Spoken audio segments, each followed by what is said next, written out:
사도행전에는 베드로의 설교가 4편 나옵니다. 3장에 나오고요, 4장에 나오고 10장에 나오고, 그리고 오늘 본문에 우리가 읽은 것이 베드로의 첫 번째 설교입니다. 설교를 하게 된 배경은요, 오순절 날에 성령이 강하게 역사하시면서 설교를 시작하게 됩니다. 예수님께서 승천하시기 전에 120명의 제자들에게 명령을 하죠. 성령이 임하시기까지 너희가 예루살렘에 머물러 있어라. 그래서 120명이 마가의 집에 모여서 기도를 하게 됩니다. 한 10일 동안 열심히 기도를 했습니다. 기도하는 가운데 성령이, 드디어 약속하신 성령이 120명에게 임했습니다. 여러 가지 현상들이 나타났습니다. 그 가운데 특별히 이 120명의 제자들이 그들이 한 번도 가보지 못했던 나라의 언어로, 랭귀지로 기도를 하기 시작했습니다.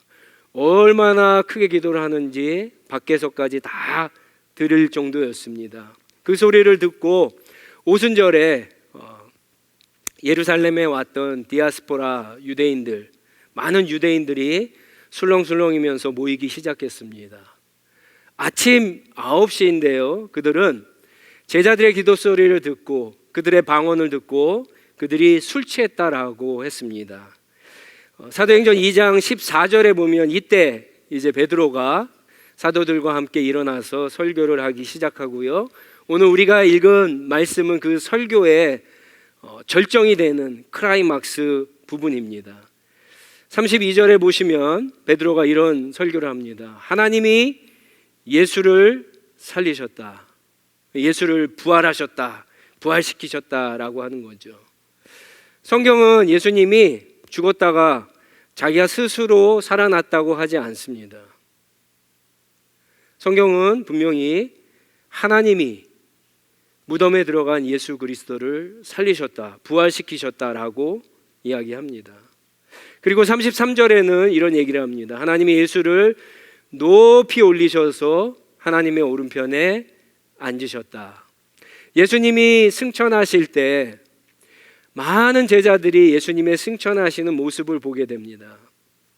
천사가 나타나서 너희가 본 그 예수가 그대로 다시 오실 것이다 라고 말씀을 하셨어요. 그런데 구름 속으로 예수님이 사라진 후에 무슨 일이 일어나는지 모릅니다. 근데 놀랍게도 베드로는요, 구약의 여러 가지 말씀들을 이해하고 그것을 인용해서 지금 제자들이 보지 못했던 구름 속에 일어나는 일들을 지금 설교로 하고 있는 겁니다. 하나님이 예수님을 높이 올리셔서 하나님의 보좌 우편에 앉게 하셨다라고 하는 거예요. 여러분, 이 하나님의 오른편 보좌는 무엇일까요? 무엇을 의미할까요? 아무나 앉을 수 있는 보좌일까요? 그 보좌는 예수 그리스도가 하나님과 같이 왕으로 그 자리에 앉으셨다라고 하는 겁니다. 예수님은 만유의 주님이 되시고 만왕의 왕으로, 주인으로 앉으셨다라고 하는 겁니다. 그리고 아주 중요한 말씀은 33절 이제 후반에 하십니다. 하나님께서 약속하신 성령을 받아서 우리에게 부어주셨다, 그렇게 이야기하고 있죠. 누가 하나님께 성령을 받았습니까? 누가 그 성령을 우리에게 부어주십니까? 예수님이. 요한복음 14장, 15장, 16장을 읽어보면 정확하게 얘기하면은 성경이 얘기하는 것은 하나님과 예수님께서 믿는 자들에게 성령을 주신다라고 그렇게 말씀하고 약속하고 있습니다. 자, 그리고 이제 36절이 나오는 겁니다. 그러므로 이스라엘의 온 집안을 확실히 알라. 너희가 십자가에 못 박아 죽인 그 예수를 하나님이 주님과 그리스도가 되게 하셨다 선포합니다. 베드로 설교의 핵심입니다. 예수 그리스도가 십자가에 달려 죽은 사람이 얼마나 많겠습니까? 그런데 가운데 죽은, 너희가 나사렛 예수라고 그렇게 손가락질하며 죽였던 그 예수를 하나님이, 십자가에 죽인 그 예수를 하나님이 주와 그리스도가 되게 하셨다라고 베드로가 설교합니다. 복음의 핵심이죠. 놀랍게도 이 복음을 듣자마자, 이 설교를 듣자마자 사람들이요 마음에 찔렸습니다. 충격적인 설교입니다. 사실은 불과 50일 전에 빌라도의 법정에서 바라바라고 하는 예수 대신에 나사렛 예수를 죽이라고 소리 질렀던 사람들 아닙니까? 불과 얼마 전에 빌라도도 예수님의 죄를 찾지 못해갖고 놔주기를 원했는데, 빌라도를 막 폭동을 일으킬 것처럼 만들어서는 십자가에 못 박히라고, 만약에 죄가 있다면 그 피를 우리와 우리 자손에게 다 돌리라고 외치면서 그들이 죽였던 그 예수가 하나님이 주와 그리스도가 되게 하셨다라고 하니까 여러분 얼마나 이게 충격적인 얘기입니까? 복음이 이렇게 충격적인 겁니다. 아무도 예수 그리스도에 대해서 오늘날 관심을 갖지 않죠. 생각하지 않습니다. 나와는 그냥 먼 사람이라고 생각할 수 있어요. 이 사람들도 그랬어요. 물론 여기 모여 설교를 듣는 사람 가운데 군중들도 있습니다. 적극적으로 동조한 사람도 있고 그렇지 않은 사람들도 있습니다. 그러나 베드로는 그들에게 분명히 복음을 선포합니다. 확실히 알라, 너희가 십자가에 못 박혀 죽인 예수를 하나님이 주와 그리스도가 되게 하셨다 선포합니다. 설교가 제대로 선포된 것 같습니다.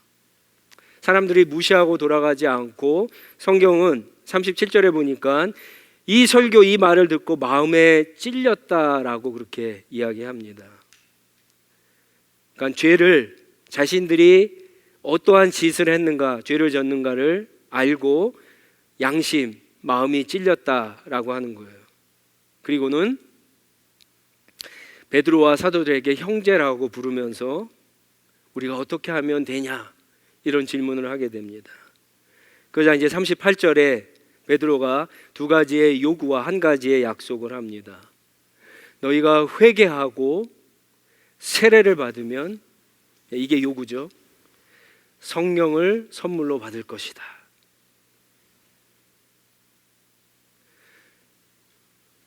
하나님 앞에 죄를 회개하고 세례, 예수 그리스도, 예수를 주와 주님으로 믿고 세례를 받으면 예수님께서 성령을 선물로 줄 것이다, 이런 약속을 합니다. 그들은 세례를 받았고요, 41절에 보면은 그날에 신도의 수가, 구원받은 수가 3,000명이나 늘어났다, 그렇게 이야기합니다. 3,000명이 회개했고 3,000명이 세례를 받았고 3,000명이 그러면 성령을 받았을까요? 받지 않았을까요? 받았습니다. 예수님의 약속이기 때문에 받았어요. 물론 성령을 받으면 제자들이 오순절에 받았던 성령처럼 그렇게 아주 신비한 것들이나 방언이나 이런 것들이 항상 일어나는 것은 아닙니다. 그렇지만 41절 말씀부터 2장 마지막인 47절에 보면은 성령이 어떤 한 개인 가운데, 공동체, 교회 가운데 있을 때 나타나는 여러 가지 현상들을 이야기하고 있습니다. 하나님의 말씀에 몰두한다라고 얘기하죠. 42절에 보면은 하나님의 말씀, 사도들의 가르침, 하나님의 말씀에 몰두한다, 관심을 갖는다라고 하는 거예요. 그전에는 별로 관심이 없었어요. 영화 보고 텔레비 보는 거에 관심이 있고 세상 베스트셀러 읽는 게 더 관심이 있었는데 하나님의 말씀에 관심이 있습니다. 재미있어요. 들리기 시작합니다. 이 성령이 함께 계시는 증거죠. 뿐만 아니죠. 말씀대로 살려고 합니다. 예전엔 별로 알지도 못하는 사람인데 같이 모이기에 힘씁니다. 열심을 냅니다. 서로 교제합니다. 떡을 따르는 입만 아니라 성찬에 참여하면서 영적인 교제를 합니다. 하나님을 찬양하고 예배합니다. 사람들의 호감을 사고 구원을 받는 역사들이 그 공동체 안에 나타나게 됩니다. 이게 성령님께서 함께 하실 때, 성령이 임할 때 어떤 개인 가운데, 공동체 가운데 일어나는 일입니다. 이 사건을 통해서 첫 번째 교회였던 예루살렘 교회가 탄생하고 시작합니다.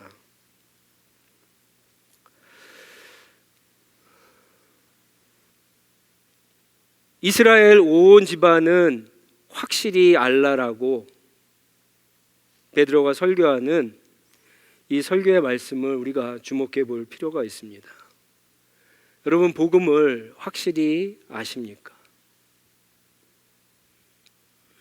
복음을 확실히 알면 예수가 나의 주님이시고 예수가 나의 구원자 그리스도이심을 확실히 알면 죄를 회개하고 세례를 받습니다.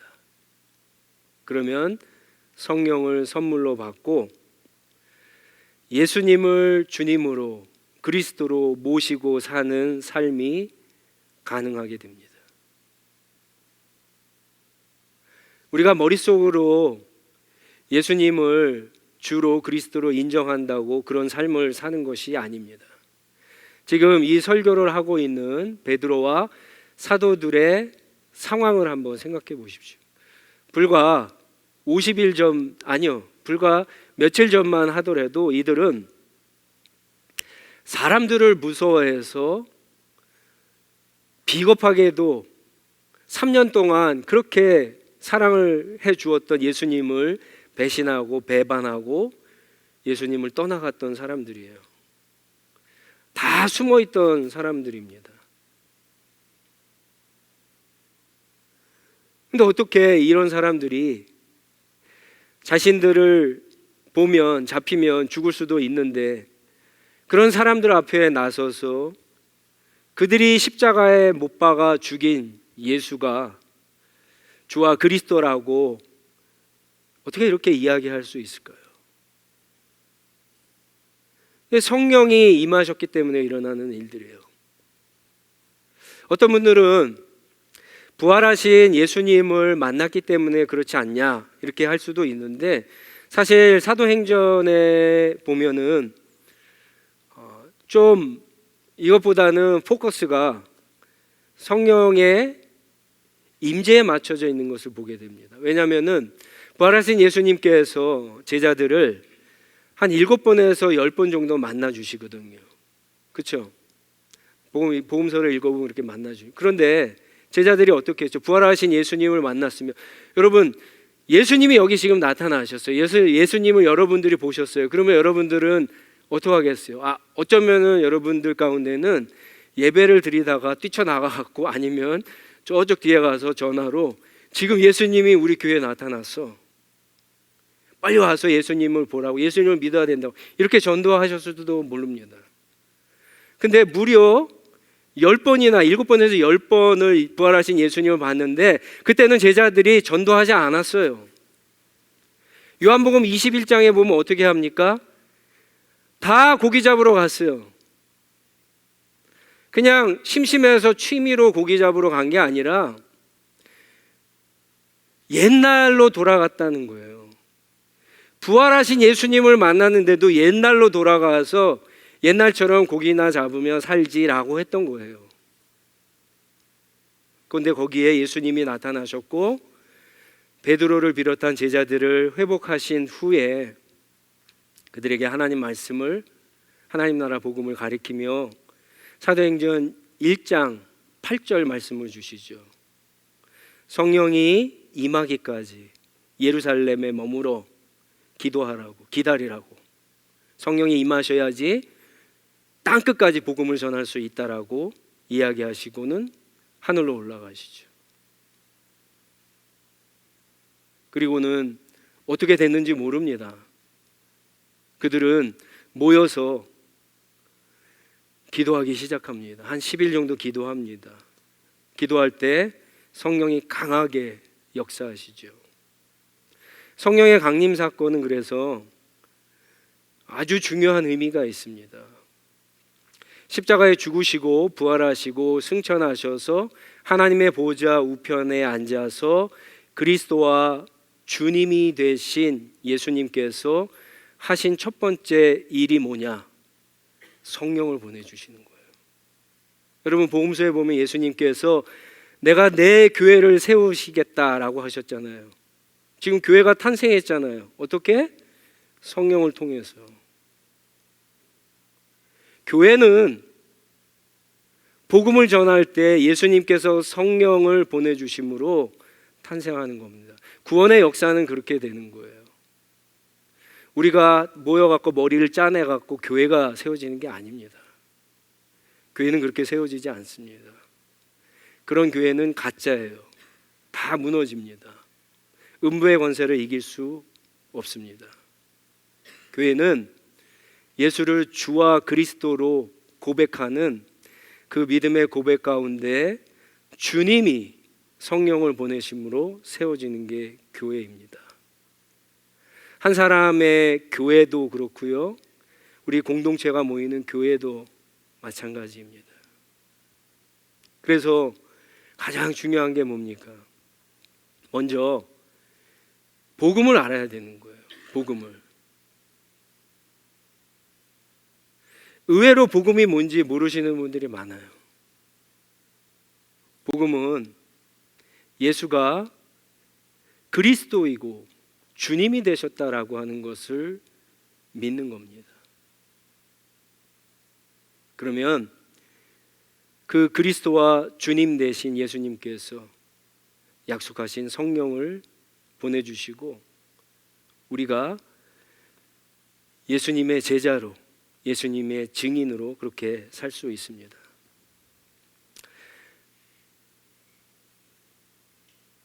고린도전서 12장 3절에 보면은 성령을 힘입지 않고는 아무도 예수를 주님이라고 말할 수 없다라고 분명히 이야기하고 있습니다.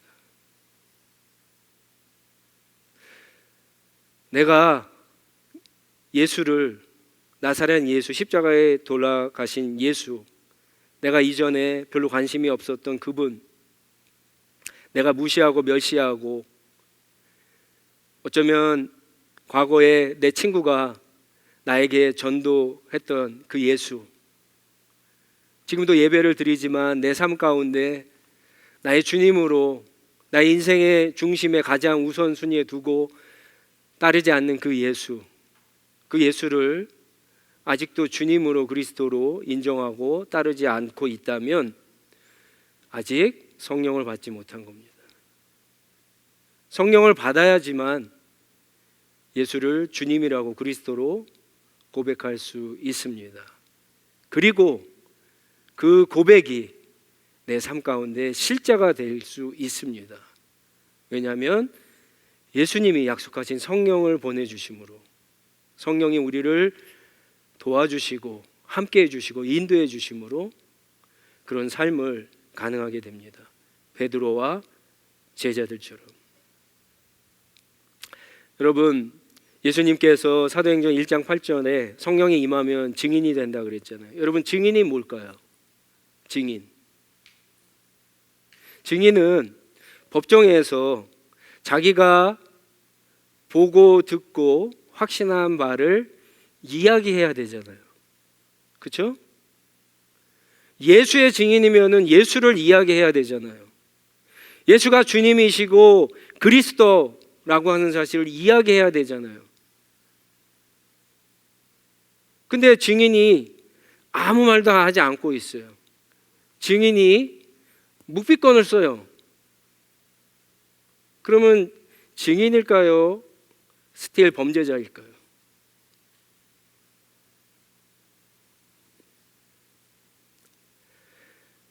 베드로와 제자들에게 나타난 것도 똑같아요. 성령이 임하셔서 그들이 가장 먼저 한 일은 입을 열어 예수가 자기들도 믿지 못해서 다 도망갔던, 자기들도 믿음의 고백을 하는데 실패했던 그 예수가 주님이고 그리스도라고 하는 분명한 사실을 지금 고백하고 있는 겁니다. 그건 성령을 통해서 그런 겁니다. 그럼 만약에 우리가 이렇게 예배하고 믿고 있는 예수님이 지금 저 하늘에서 우주를 다스리시는 주님이라고 정말 믿는다라고 한다면 우리가 그런 담대함과 용기가 있지 않겠어요? 사람들 앞에서 예수님 믿으세요, 예수님이 주님입니다, 예수님 그리스도입니다, 이렇게 전할 수 있지 않겠어요? 그러니까 우리가 침묵하고 있고 묵비권을 사용하고 있는 것은 우리 안에 성령이 없거나 우리도 예수님을 주님이라고 그리스도라고 분명하게 믿지 못하기 때문에 그렇다는 거예요.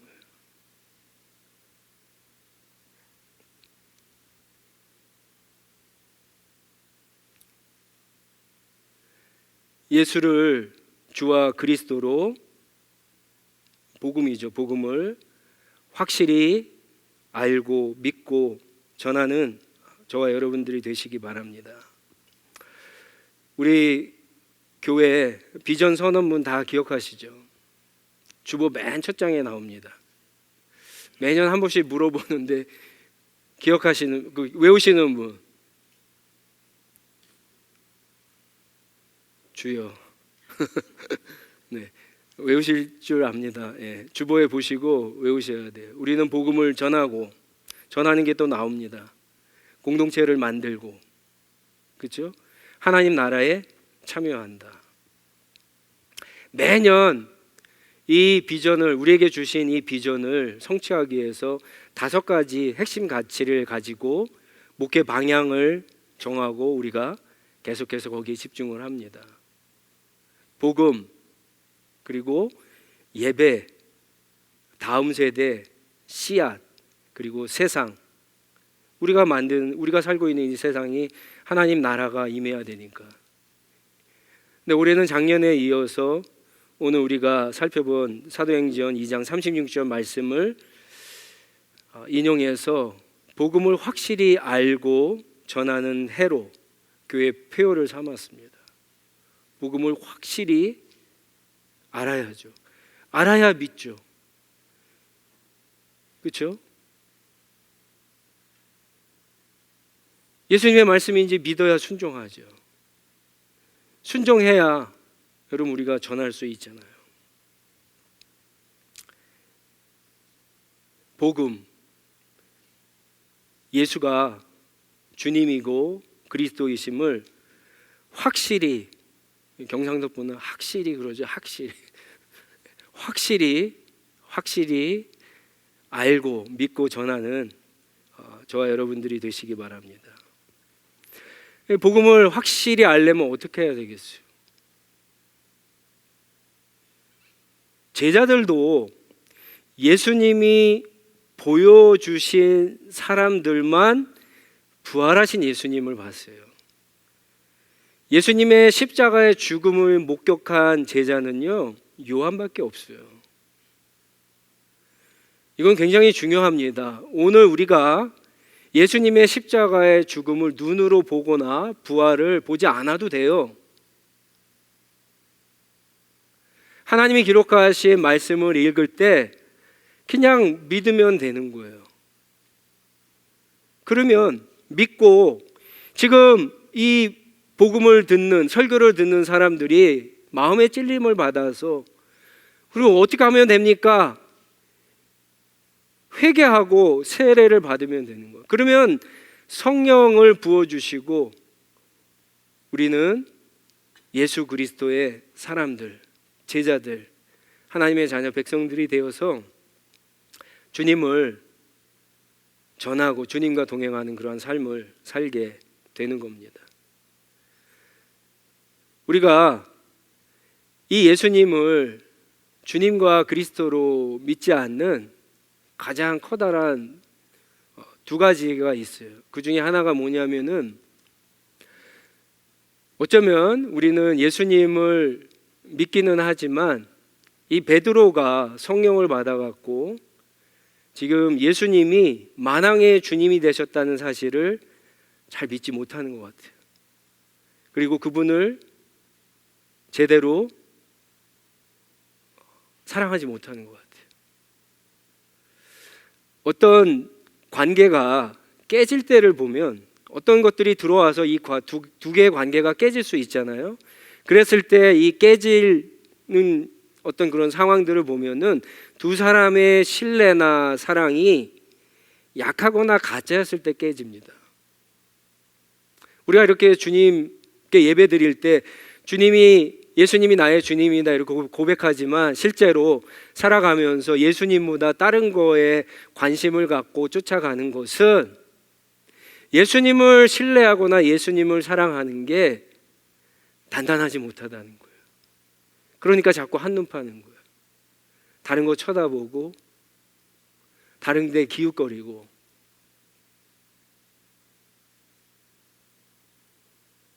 복음을 확실히 알아야 됩니다.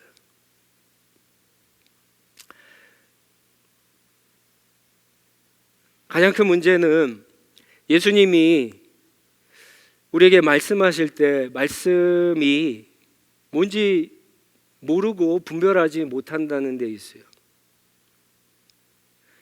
이번 돌아오는 금요일부터 우리 러브토론토 사무실에서 저녁 7시에 영성훈련을 합니다. 이제 1년 동안에 그렇게 영성훈련을 하는데 1월 달에는 말씀을 묵상하는 훈련을 하려고 해요. 놀랍게도 한국교회 개신교인들 가운데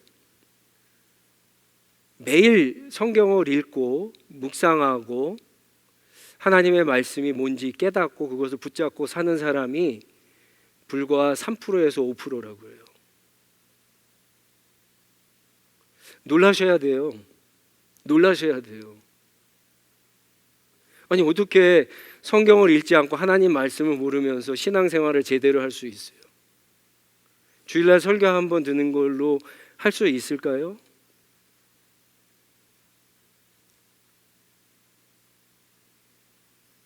아니 성령이 우리 가운데 있는데 성령이 무슨 일을 하시죠? 성령이 무슨 일을 하시죠? 요한복음 14장, 15장, 16장에 보면 성령은 예수님을 우리에게 소개하고 알리고 믿게 하시는 분이세요. 그렇죠? 그러니까 우리는 우리 안에 계신 성령님께 도움을 청할 때는 그거를 가장 우선적으로 많이 하셔야 되는 거예요.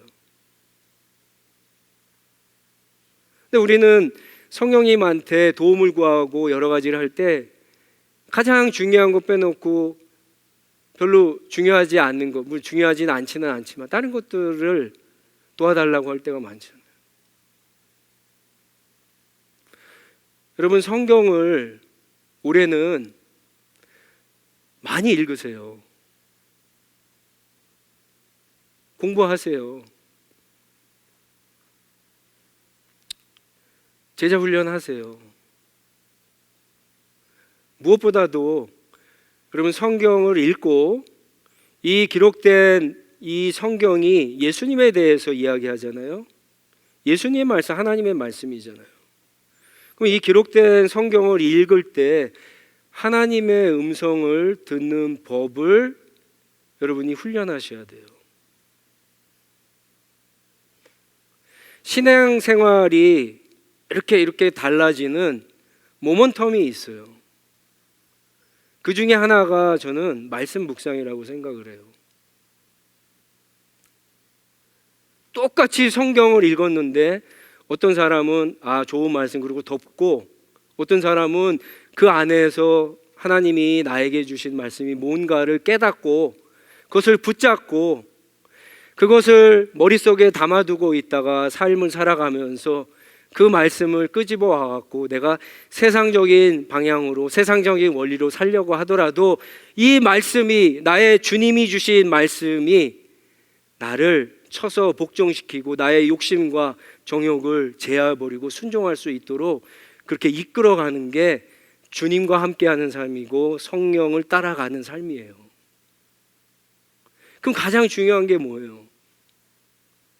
성경을 읽고 하나님의 음성을 듣는 법을 훈련하셔야죠. 그 한순간에 되지 않습니다.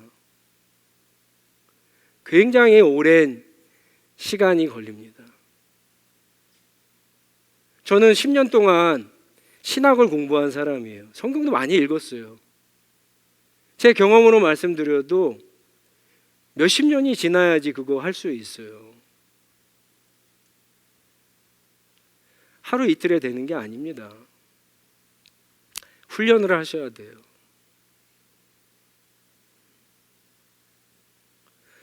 복음을 확실히 하기 위해서는 이 훈련을 하셔야 돼요.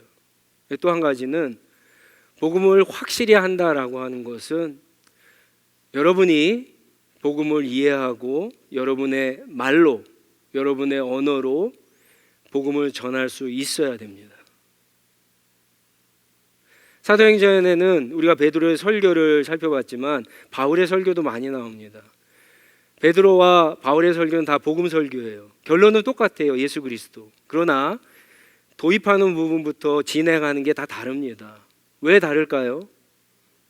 대상이 다르기 때문에 그래요. 베드로는 유대인들에게, 구약 성경을 아는 유대인들에게 전했어요. 그러나 바울은 헬라인들에게 복음을 전합니다. 달라요, 접근법이. 여러분은 이제 복음을 알고 복음을 믿고 복음을 전해야 되는데 누구를 만날지 어떻게 알아요? 누구를 만나든지 여러분의 사고방식으로, 여러분의 언어로 복음을 확실히 알고 있으면 누구를 만나든지 어떤 상황에서든지 복음을 전하는 것은 아무 문제가 되지 않습니다. 여러분의 말로 복음을 말할 수 있어야 돼요. 때로는 드라마의 이야기를 갖다가 접촉점으로 생각하고 영화나 노래나 세계관도 되고 여러 가지 것들이 무궁무진합니다. 복음만 확실히 알고 있으면 할 수 있어요.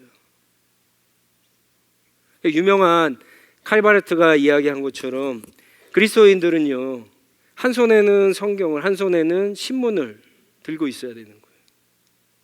왜냐하면 이 복음을 내가 다 이해하고 전해야 돼도 이 세상을 돌아가는 이 사람들이 관심을 갖는 이것을 알지 못하면 접촉점을 찾아내서 복음을 전할 수 없어요. 따로따로 놀게 됩니다.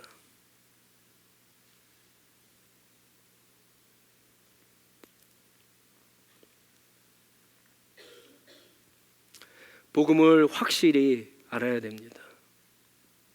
그러려면 말씀 묵상하는 법, 내 언어로 복음을 설명할 수 있어야 됩니다. 여러분, 신앙이 성장하는데 중요한 모멘텀 또 한 가지 가르쳐 드릴게요. 그거는 내가 해야 할 일과 하나님이 하셔야 될 일을 잘 분별해야 돼요.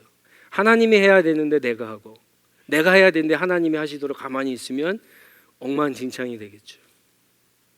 복음을 확실히 아는 것은 누가 하는 일이요? 내가 하는 일이요. 말씀 묵상 훈련을 하는 것은 누가 하는 일이요? 내가 하는 일이요. 복음을 전하는 것은 누가 하는 일이에요? 내가 하는 일이요. 말씀에 순종하는 것은 누가 하는 거예요? 내가 하는 거예요. 그런데 복음을 전했더니 그 결과는 누가 하는 거예요? 복음에 순종했더니, 말씀에 순종했더니 그 다음에 일어나는 결과는 누가 하는 거예요? 하나님이, 성령님이 하시는 거예요. 많은 사람들이 왜 순종하지 못하는지 아세요? 결과까지 생각하기 때문에 못해요. 결과. 우리 그렇잖아요. 하나님이 나에게 이 말씀을 주셨어요. 너무 감사하죠. 말씀을 깨달은 것만 해도 너무 감사해요. 근데 이 말씀을 지키자고 하니, 이 말씀을 지켜서 예를 들어서 전도를 하자고 하니 내가 전하면 저 사람이 믿을까? 사이가 나빠지면 어떨까? 저 사람 나의 거래처인데, 여러 가지 생각들을 하죠. 결과까지 순종하지 못합니다. 그건 하나님의 하신 일. 지금 베드로가 설교하면서 몇천 명이 구원을 받는다라고 하는 계산을 하고 설교를 했겠어요? 성령이 하시는 겁니다. 우리가 하는 일, 하나님이 하시는 일, 성령이 하시는 일 구분하면 하나님의 놀라운 역사를 경험하게 됩니다. 복음을 확실히 알고 믿고 순종하고 전함으로 하나님의 놀라운 역사가 우리 가운데 나타나는, 저와 여러분의 가정과 일터와 교회 가운데 나타나는 그런 하나님이 기뻐하시는 2024년도 새해가 되기를 주님의 이름으로 축원합니다.